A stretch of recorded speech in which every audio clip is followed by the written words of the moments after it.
1973 Roe versus Wade ruling changed the landscape for abortion rights in the United States.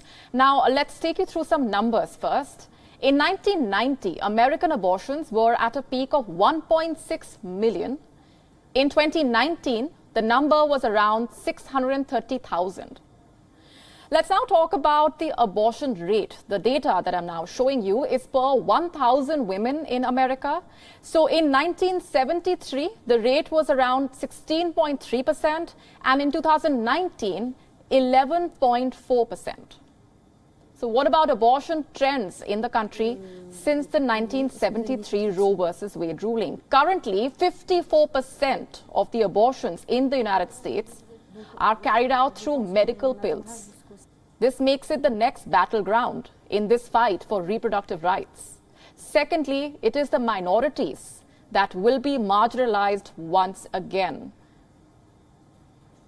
Since Roe, black women have had the highest rate of abortions, most of them coming from poor communities and lacking basic health care. And thirdly, 60% of those seeking abortion already have a child. These are numbers that the Democrats want to capitalize on as they head towards the midterms. Until Roe fell, the fate of Biden and the Democrats looked bleak. They were down in the polls and Biden's popularity had plummeted. But the fall of Roe could help the Democrats. They are already urging people to choose pro-choice senators.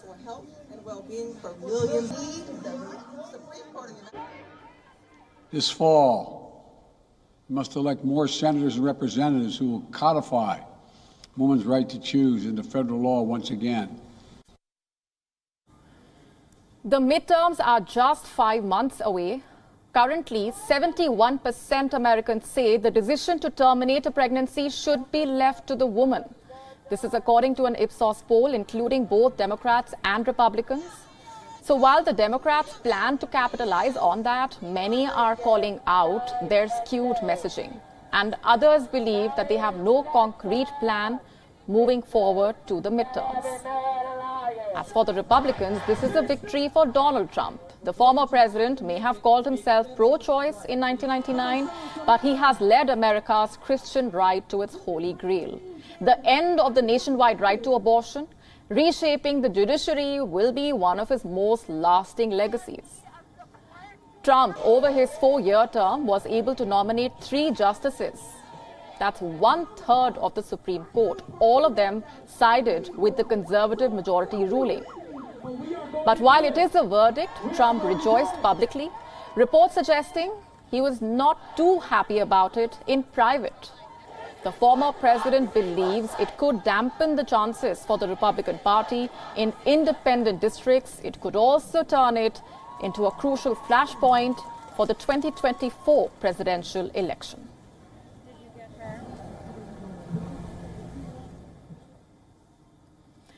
And Susan Teherani is with us from New York and has been getting us the updates and the reactions that have been coming in ever since Roe versus Wade was overturned. Susan, this is a verdict which comes months before the midterm elections, also once again dividing the political landscape. Give us a better sense of the Democrats versus the Republicans debate over abortion rights and how this does dampen either of their chances. It does.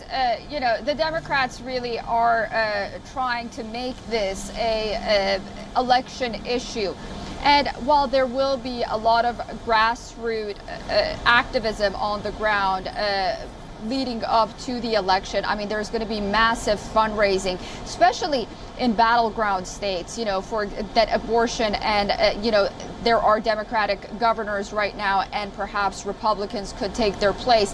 We talk about Wisconsin, we talk about Pennsylvania. All of a sudden, these states become very important. And if they flip from Democrat to Republican, then their abortion laws could essentially change. So this gives an opportunity for Democrats to, use this platform to fundraise. And also it gives Republicans as well an opportunity to really spend money as well. The question is whether or not the momentum would carry out until November, with, again, Americans heavily focused on kitchen table issues, inflation and crime.